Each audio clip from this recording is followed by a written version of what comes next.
Hello बच्चों, चलिए प्रश्न को पढ़ते हैं।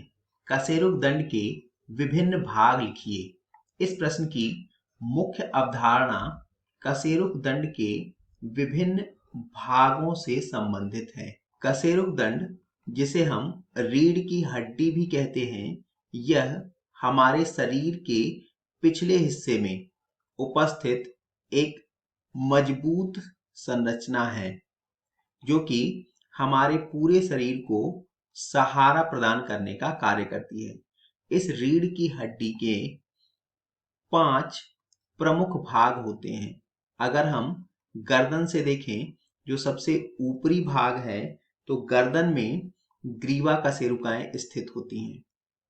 इन्हें हम ग्रीवा कशेरुकाएं कहते हैं। यह गर्दन में है। इसके पश्चात नीचे वक्ष भाग में यहाँ पर वक्षीय कशेरुकाएं स्थित होती हैं। अगर हम इनकी संख्या देखें तो यहाँ पर वयस्क और यहाँ शिशु।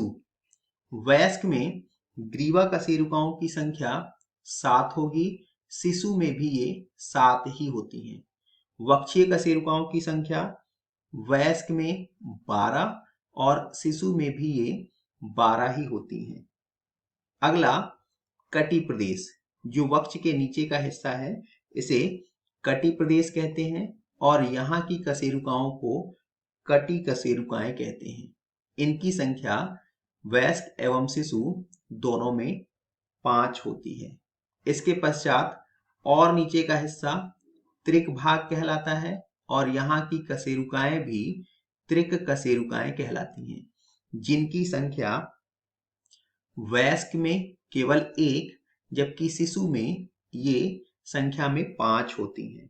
और आखिरी श्रोणि के हिस्से में स्थित कशेरुकाएं, जिन्हें हम अनुत्रिक कशेरुकाएं कहते हैं। वयस्क में इन अनुत्रिक कशेरुकाओं की संख्या भी 1 होती है, जबकि शिशु अवस्था में ये 4 होती हैं।